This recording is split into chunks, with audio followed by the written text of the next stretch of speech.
오늘 줄 말씀은 잠언서 4장과 고린도후서 10장입니다. 오늘 두 군데를 보시겠습니다. 오늘 본 말씀은 잠언 4장 23절부터 27절까지 먼저 보시겠습니다. 본 말씀은 잠언 4장 23절, 27절까지 먼저 보시겠습니다. 열심을 다하여 내 마음을 지키라. 열심을 다하여 내 마음을 지키라. 이는 삶의 문제들이 거기서 나옵니다. 완고한 입을 내게서 제거하고 사악한 입술을 내게서 멀리하라. 내 눈으로 바로 보게 하며 내 눈꺼풀로 내 앞을 곱게 보게 하라. 내 발이 가는 길을 잘 살펴 내 모든 길을 굳게 세우라. 오른편이나 왼편으로 돌이키지 말고 내 발을 악에서 떠나게 하라. 그리고 신약성경 사도 바울 서신서 고린도후서 10장 1절로 6절 말씀입니다. 고린도후서 10장 1절로 6절 봉독해 올리겠습니다. 너희 가운데서 대면하면 비천하고 너희에게서 떠나 있으면 담대한 나 바울이 이제 그리스도의 온유함과 공손함으로 너희에게 권고하노라. 그러나 우리가 육신에 따라 행한다고 생각하는 어떤 사람들에 대하여 내가 담대하다고 생각하는 그 자신감으로 너희와 함께 있을 때에 담대하게 되지 않기를 간구하노라. 이는 우리가 육신 안에서 행하지만 육신을 따라 싸우지는 아니함이니 우리의 전쟁 무기는 육신적인 것이 아니요 오직 하나님을 통하여 견고한 요새들을 무너뜨리는 능력이라. 여러 가지 구상과 하나님을 아는 지식을 거역하여 스스로 주께 세운 모든 높은 것들을 무너뜨리며 모든 생각을 사로잡아서 그리스도께 복종케 하니 너희의 복종이 이루어지면 모든 불복종을 응징하려는 준비를 갖추고 있느니라. 6절까지입니다. 오늘 말씀을 위해서 함께 기도하시겠습니다.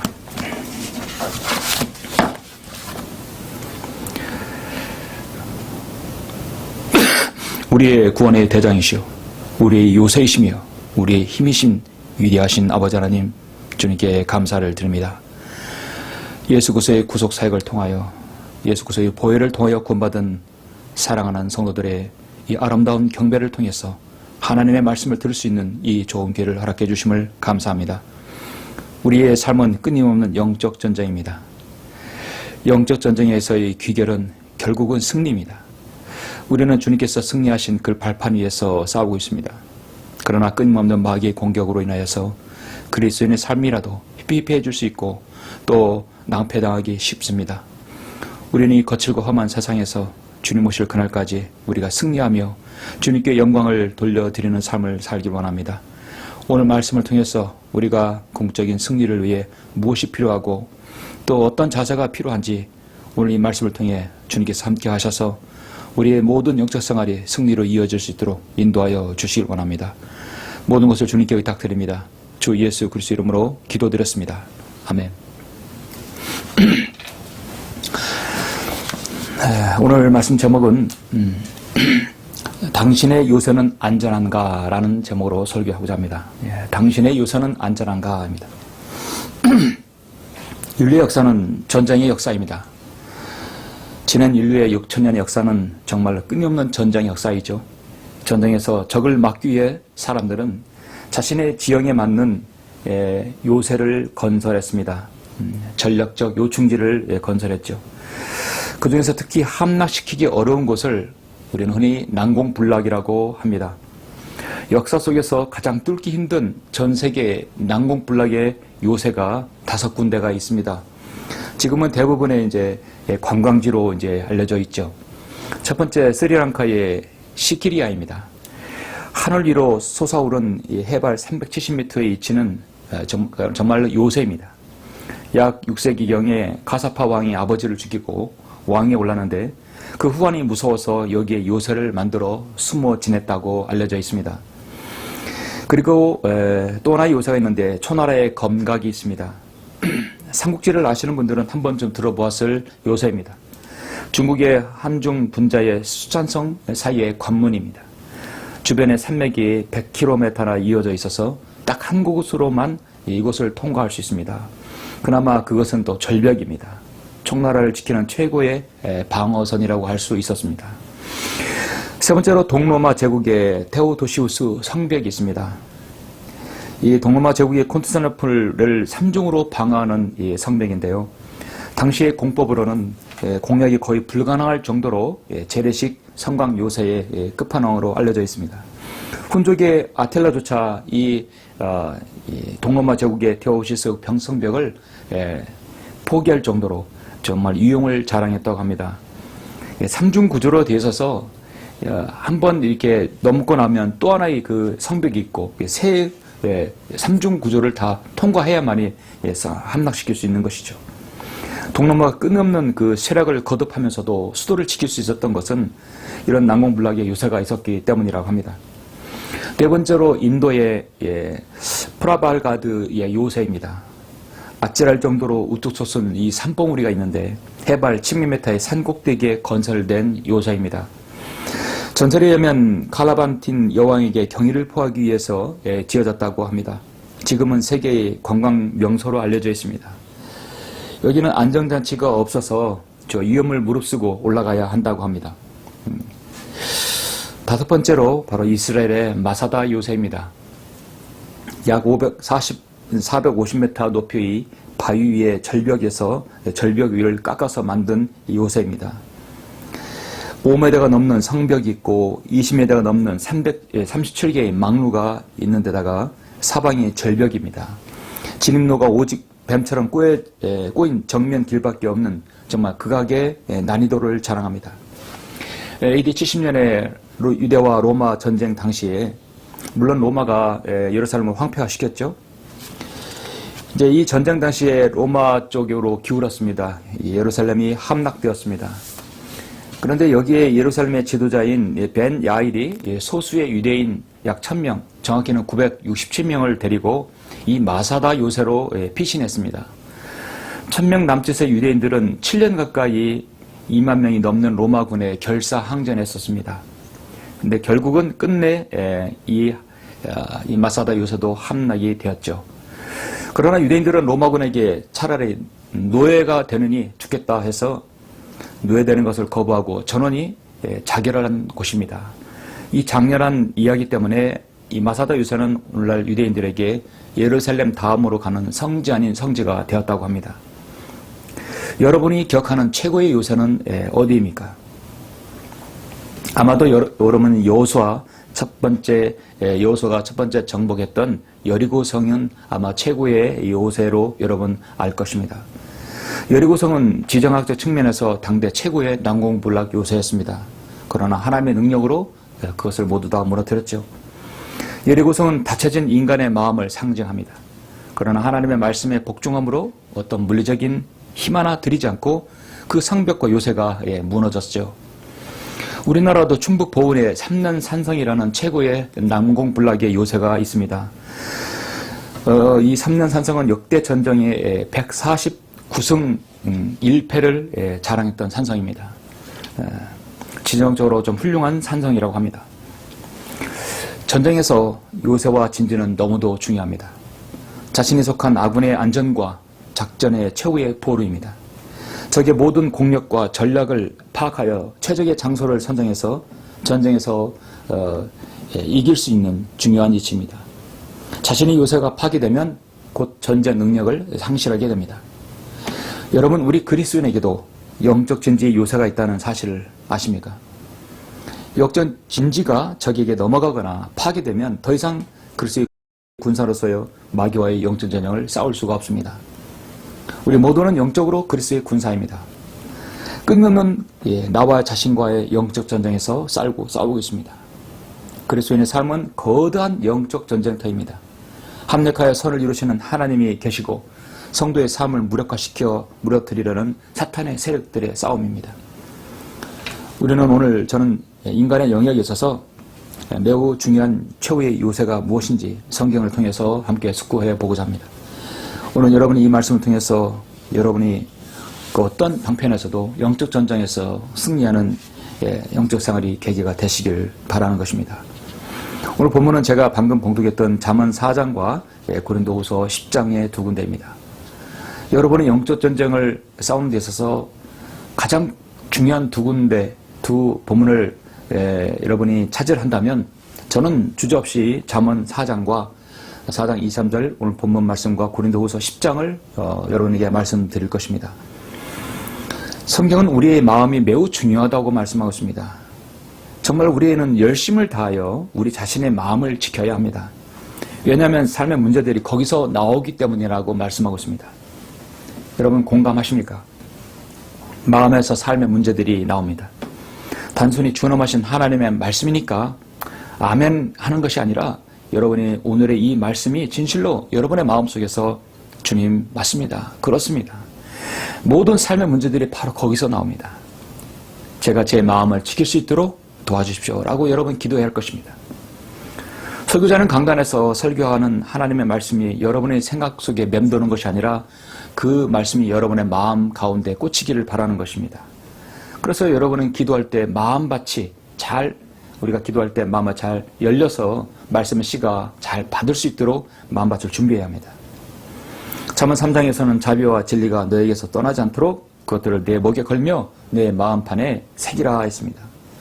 7장 3절에는 그것들을 내 목손가락에 묶으며 내 마음판에 새기라 했습니다. 마음판이 중요하다고 말씀하고 있습니다. 잠시 후에 제가 그 부분에서 세세하게 말씀을 드리겠습니다. 왜 마음을 지켜야 하는지, 왜 우리가 영적 전쟁에서 승리하는데 우리 요새가 중요한지 우리는 알아야 합니다. 삶의 문제는 모두 결국은 영적으로 결부되게 되어 있습니다. 그리스도인의 생활은 모두 영적으로 영향을 주게 되어 있습니다. 그래서 우리의 생활은 영적 전쟁에서 승리를 해야 합니다. 오늘 또 하나의 본문 고린도후서 10장도 사도 바울의 사역 중에 가장 중요한 부분의 한 부분을 제시합니다. 자신의 사역의 정당성과 그 다음에 당위성, 하나님부터 위임받은 사역이라는 것을 제시하고, 또 하나 중요한 것은 그리스도인의 영적 전쟁에서 주요 전략 지침서이기도 한 본문이 바로 고린도후서 10장입니다.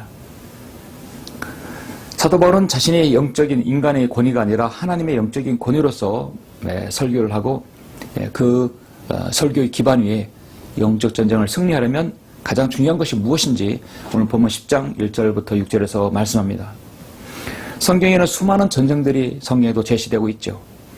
그 전쟁들에서 승리하는 나라는 반드시 청성 같은 요새를 가지고 있고, 또 상대의 요새를 무너뜨려야만이 승리할 수 있었습니다.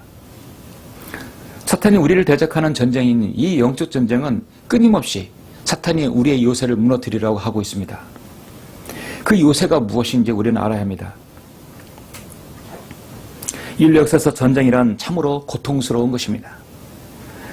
우리는 북계 김일성이 1950년 6월 25일에 남침 전쟁을 일으켜서 공산화를 시도했던 것을 압니다. 극적인 하나님의 역사와 미국의 도움으로 이렇게 자유 대한민국에서 여러분이 살고 있습니다. 그러나 아직도 공산 세력이 이 나라의 기생충처럼 잔존해 있습니다. 호시탐탐 이 나라를 공산화시키려 하고 있습니다. 바로 현 정권의 바로 중심부입니다.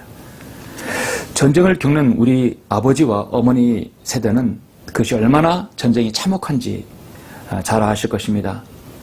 그러나 우리는 전쟁을 겪은 세대는 아닙니다. 저는 아니죠. 그러나 역사를 통해서 전쟁이 얼마나 참혹한지를 알고 있습니다. 이 전쟁에서의 중요한 것은, 정말 악이라는 것은 근본적으로 파괴입니다. 전쟁에서 파괴가 없을 수는 없죠. 전쟁이 일어나면 파괴가 일어납니다. 늘 사상자가 생기기 마련입니다. 그리스도인의 영적 전쟁에서도 파괴가 나옵니다. 그리고 거기서 희생자가 나오는 것이죠. 최소한의 영적 전쟁에서 최소한의 피해가 나오게 해야 하는 것이죠. 우리의 영적 전쟁은 늘 거기에서 피해자가 나옵니다. 그 피해자가 바로 여러분 당사자가 되어서는 안 된다는 것입니다. 그리스도인이 겪는 세상과 육신과 마귀의 싸움이 얼마나 심각한지 여러분은 아십니까? 성도들의 삶의 문제들이 대부분 여기서 비롯됩니다. 성경에서 우리 그리스도인이 삼중 구조의 요소를 가지고 있다고 말씀하고 있습니다. 이 삼중 구조가 뚫리게 되면 그 사람은 마귀로부터 완전히 점유당한 채 살아가게 됩니다. 구원받은 그리스도인조차도 마귀에게 점유된 채 살아갈 수 있고 피폐한 삶을 살 수밖에 없습니다. 그러므로 우리의 삼중 구조의 요새를 마귀에게 내어주거나 뚫리면 안 되는 것입니다. 데살로니가전서 5장 23절 말씀은 여러분은 아실 것입니다. 화평의 하나님 바로 그분께서 너희를 온전히 거룩하게 하시고 너희의 온 영과 혼과 몸이 우리 주 예수 그리스도께서 오실 때까지 책망할 것이 없게 보존되기를 하나님께 기도하노라 말씀하고 있습니다. 그렇다면 인간의 삼중구조의 요새는 어떠한가? 여러분의 그 요새는 정말 안전합니까? 당신의 요새는 안전한가? 첫 번째로 성령님의 전은 여러분의 몸입니다. 고린도전서 6장 19절에서 몸은 여러분의 몸은 하나님의 거룩한 성전이라고 말씀하고 있습니다. 또 너희 몸은 너희가 하나님으로부터 받은 바 너희 안에 계신 성령의 전인 것을 알지 못하느냐? 너희는 너희 자신의 것이 아니니라.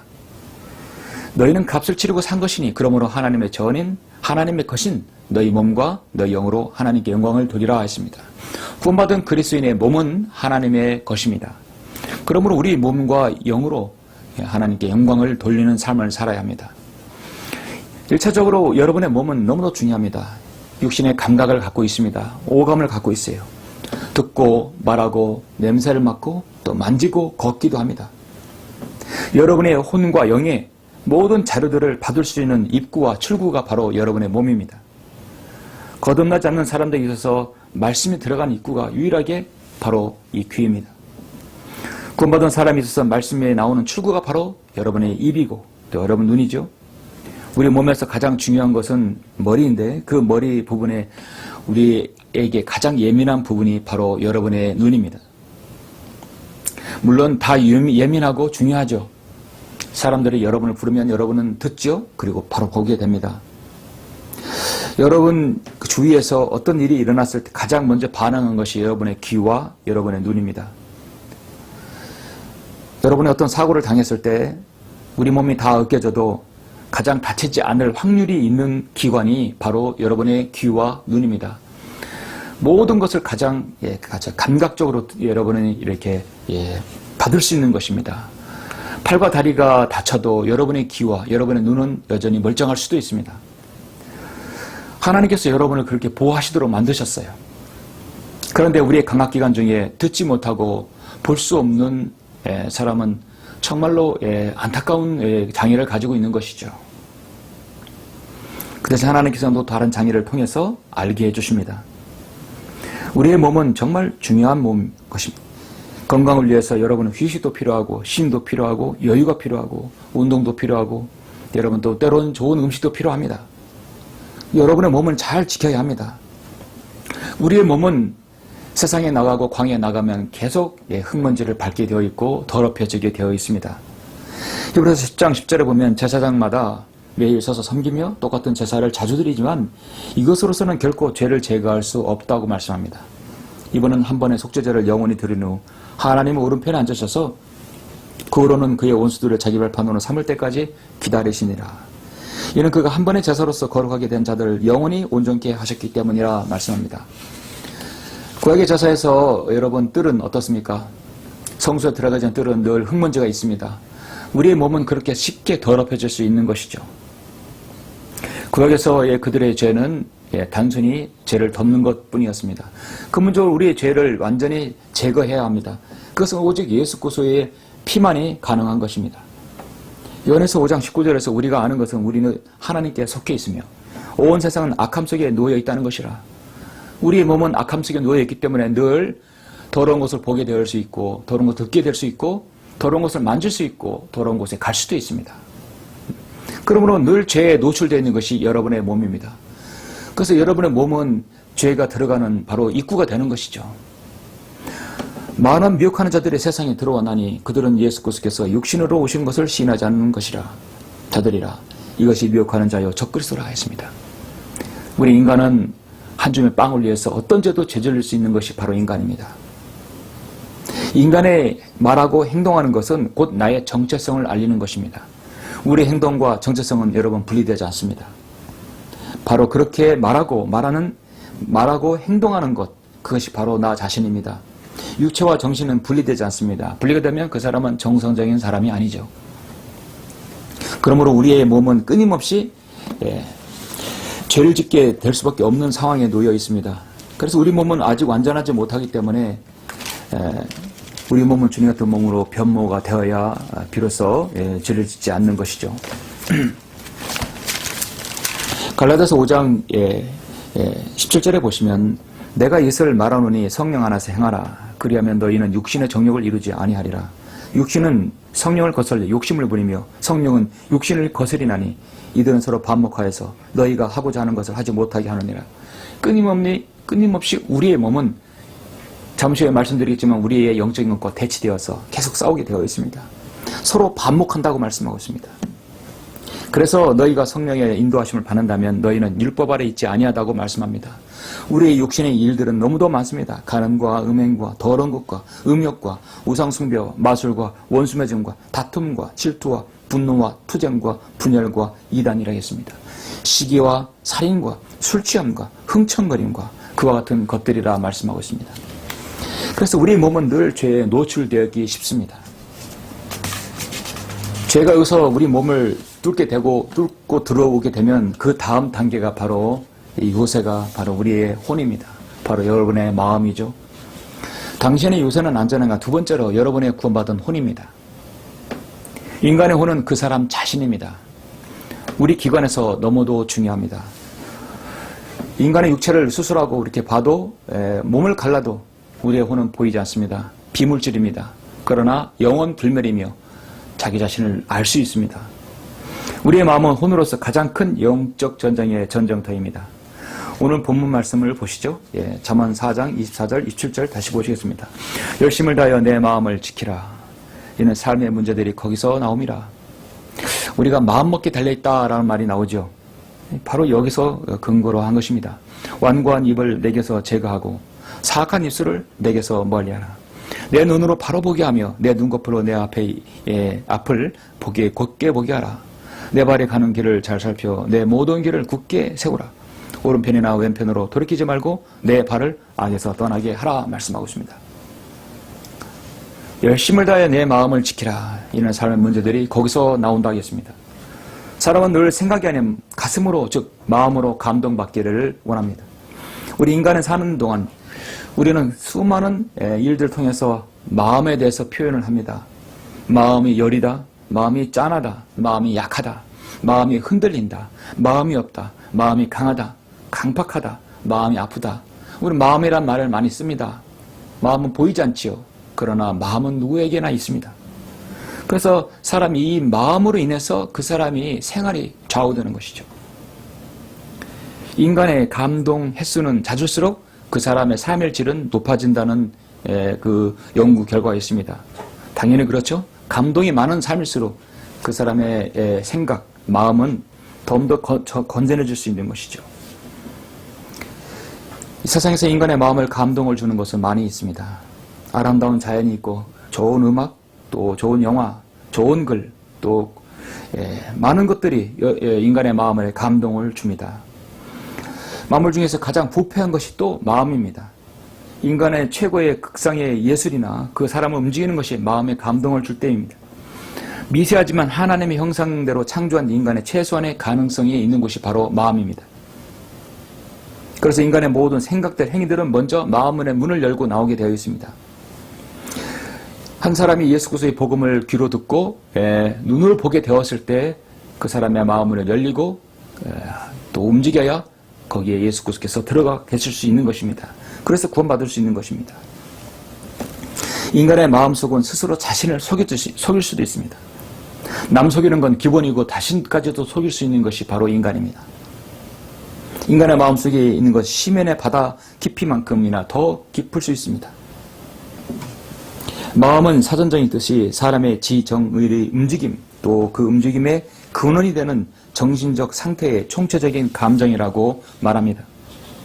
우리는 사람들을 만나고 대화하면서 그 마음의 중심을 안다는 것은 쉽지 않습니다. 그래서 하나님께서는 사람의 외모가 아니라 그 사람의 중심을 보십니다. 그 중심은 바로 그 사람의 마음입니다. 내가 너에게 말하노니 음욕을 품고 여자를 바라보는 자는 누구나 그의 마음에 그녀와 더불어 이미 간음하였느니라.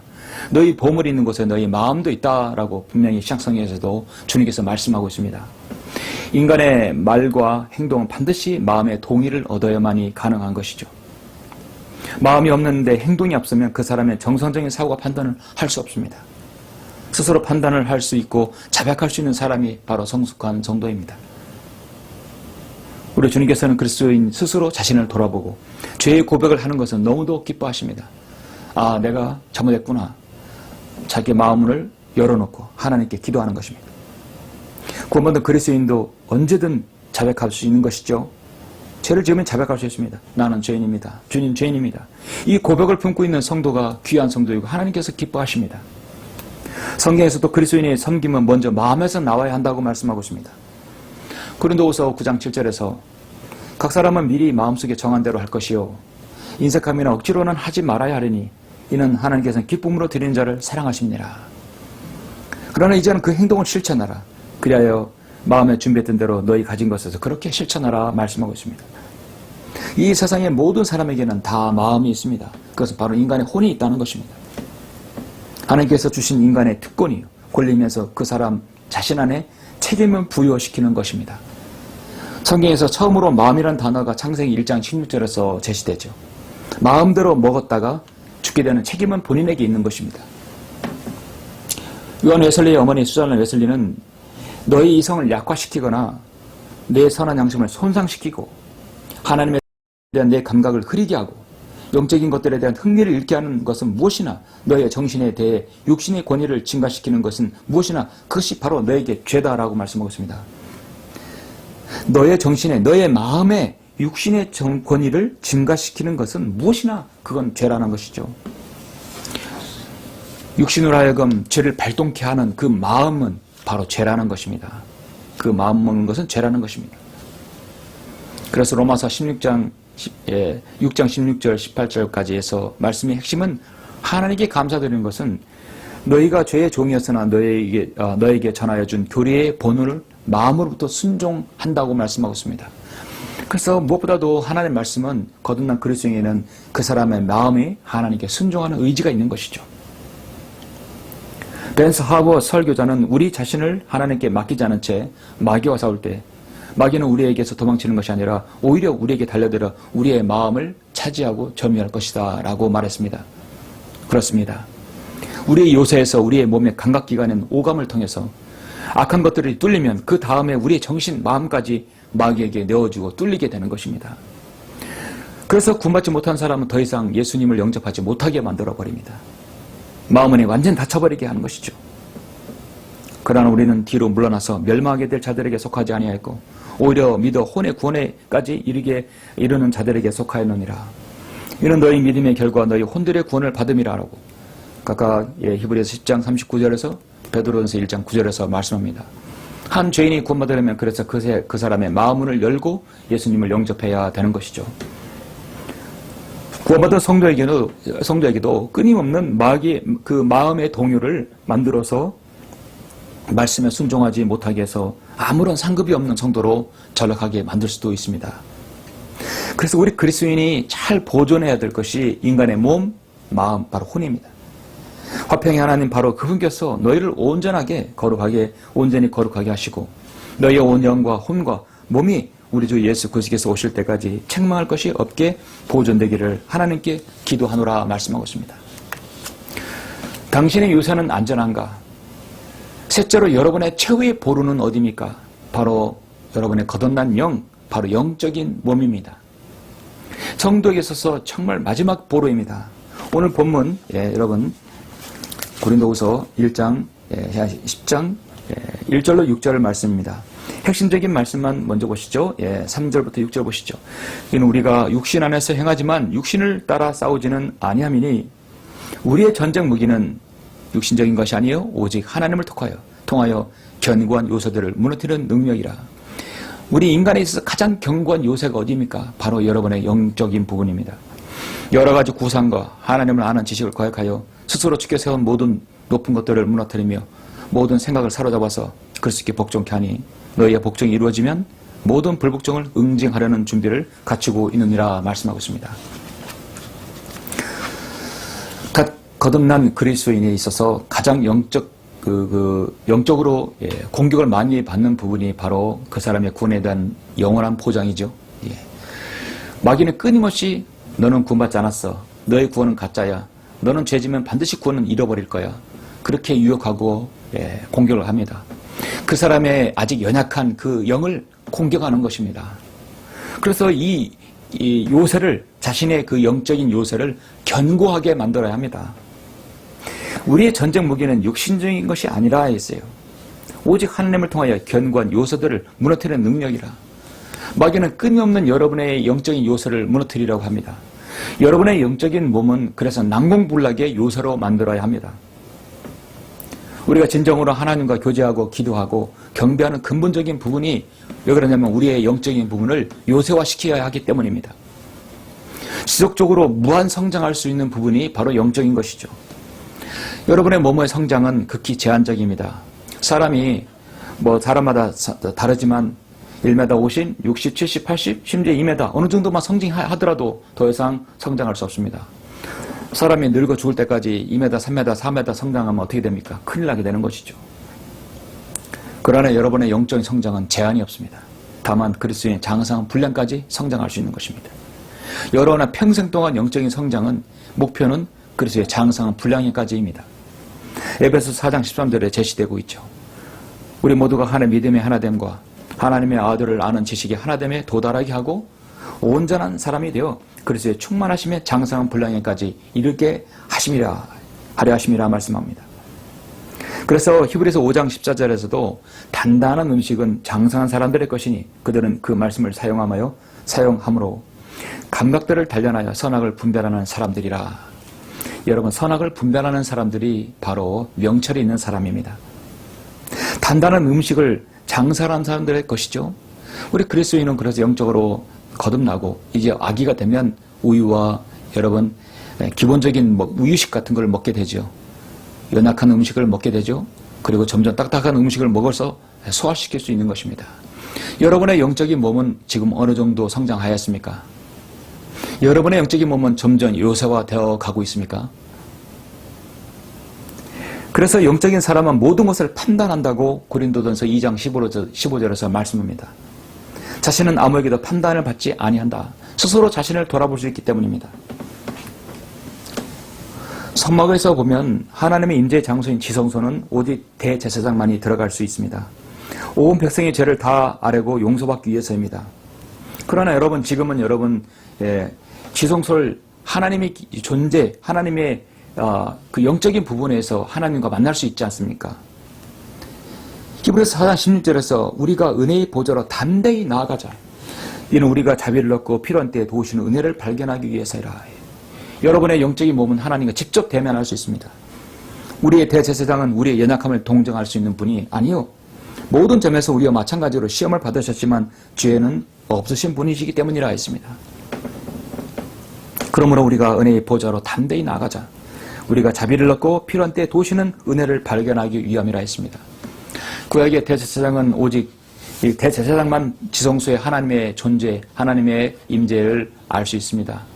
또 그렇게 접할 수 있는 것이죠. 그러나 이런 신약성도의 모든 성도들은 주님과 함께 직접 교제할 수 있습니다. 바로 예수 그리스도를 통하여 그렇게 할 수 있습니다.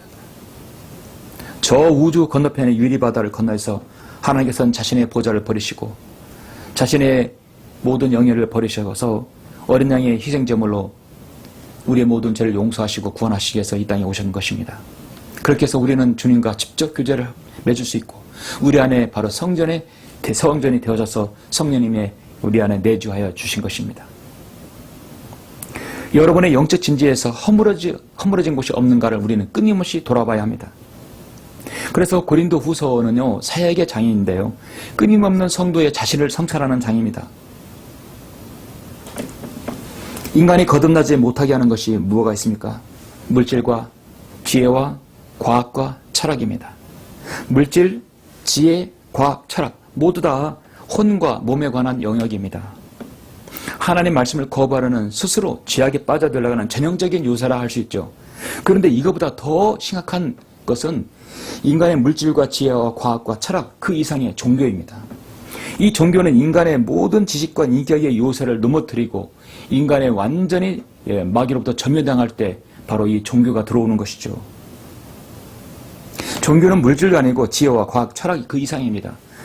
그래서 잘못된 종교가 그 사람의 영적인 부분을 점유하게 되면 영은 피폐해지게 되는 것이죠.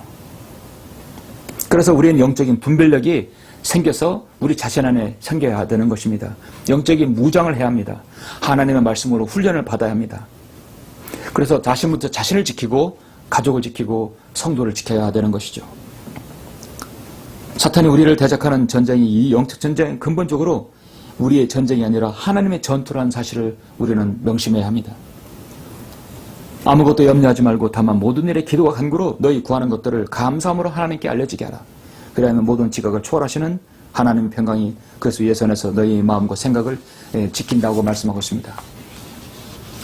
사랑하는 성도 여러분, 말씀을 맺겠습니다. 인간에 있어서 삼중 구조의 요새는 바로 여러분의 몸과 여러분의 군받은 혼과 여러분의 거듭난 영입니다. 여러분은 몸과 혼과 영이 건재해서 마귀가 들어오지 못하는 그런 난공불락의 요새로 만들어 가고 있습니까? 마귀는 그리스도인의 마음을, 그리스도인의 믿음이 성장하지 못하도록 끌어내리는 일을 하며 더 나아가 마귀의 강력한 미혹으로 그의 몸과 혼과 몸을, 영을 해치는 시도를 끊임없이 하고 있습니다. 여러분의 주의 첫날 이렇게 경배하고 교제하는 것, 우리의 영적인 몸에게도 필요하고 영적 양식을 먹고 힘을 얻기 위한 것입니다. 여러분의 마음을 새롭게 함으로써 동기부여를 갖게 하고 자발적이고 자원하는 마음으로 주님의 일에 여러분의 육신을 사용한다면 하나님께서 그 어느 때보다도 기뻐하실 것입니다. 그래서 고린도전서 7장 35절에 보면 내가 이것을 말하면 너희 자신의 유익을 위하며 너희에게 올무를 씌우려는 것이 아니니 합당히 자신하여 마음의 흐트러짐 없이 주를 섬기게 하려 함이니라 말씀하고 있습니다. 우리 주 예수 그리스도께서 그의 모든 성도들과 함께 오실 때에 하나님 곧 우리 아버지 앞에서 거룩함이 흠없도록 너희 마음을 견고케 하시기를 바라노라 했습니다. 하나님의 화평이 너희 마음을 다스리게 하라. 이는 위하여 너희가 한 몸으로 부르심을 받았으니 또한 너희는 감사하는 자가 되라 했습니다. 구원받은 성도의 마음이 흐트름 없이 주님을 섬겨야 되고 거룩하고 흠없이 너희 마음을 견고케 해야 되고 너희 마음을 하나님의 화평으로 다스리게 하라고 말씀하고 있습니다. 하나님께서 왜 하나님의 교회를 세우셨습니까? 나가서는 마귀의 세력과 정면으로 대체해 싸우고 안에서는 하나님의 말씀으로 양육하기 위해서 하나님께서 지역교회를 세우신 것입니다. 예수 그리스도의 재림을 기다리며 복음을 또 전하기 위해서입니다.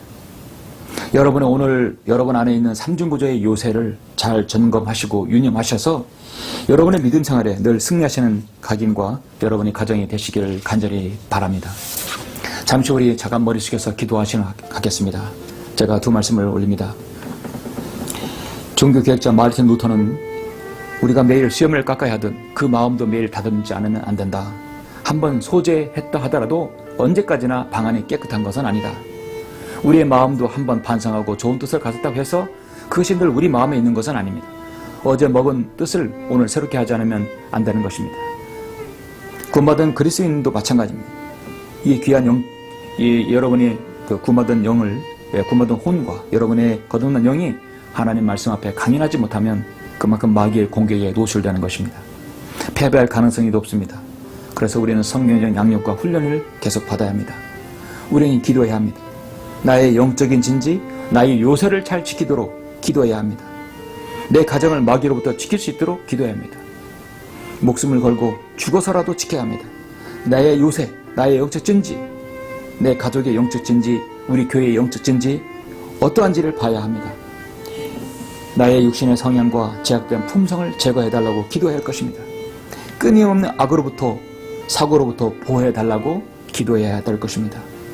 여러분, 가정에 혹 극심한 영적 전쟁이 있는 분들이 여러분 말씀을 듣는 분들도 있을 것입니다. 여러분 영적 전쟁은 정말 힘듭니다. 차라리 어디 아프면 좋겠다는 심정도 있을 것입니다. 갈등은 힘든 것이에요. 때로는 그것에 분명히 악한 영적인 대물림이 여러분 가정에 있을 수도 있습니다. 그것은 유전적인 영향일 수도 있습니다. 그리고 악한 생활 습관과 학습을 통해서도 그럴 수 있습니다.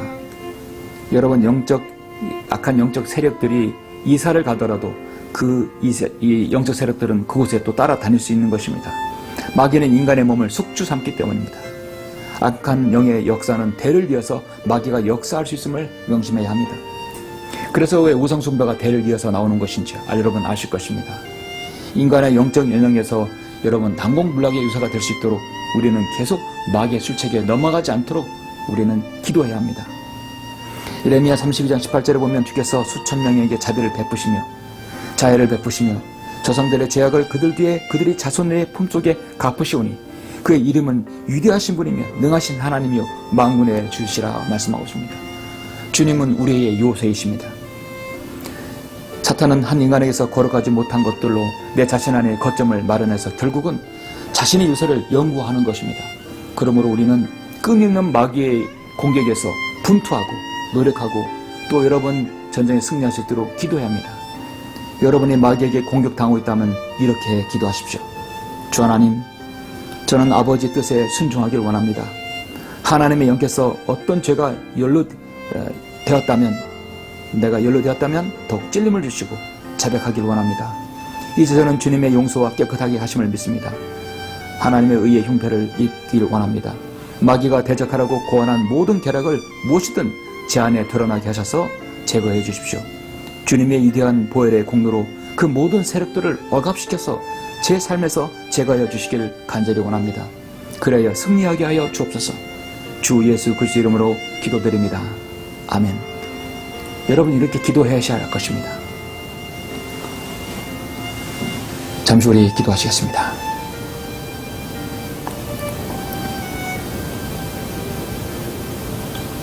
제가 기도함으로 설교를 마치겠습니다. 존귀하시고 위대하신 아버지 하나님 감사드립니다. 오늘 우리는 잠언 4장과 고린도후서 6장을 통하여서 우리 그리스도인의 삶에 있어서 최후의 마지막 격전지 요새가 어디인지를 우리가 바로 알게 되었습니다.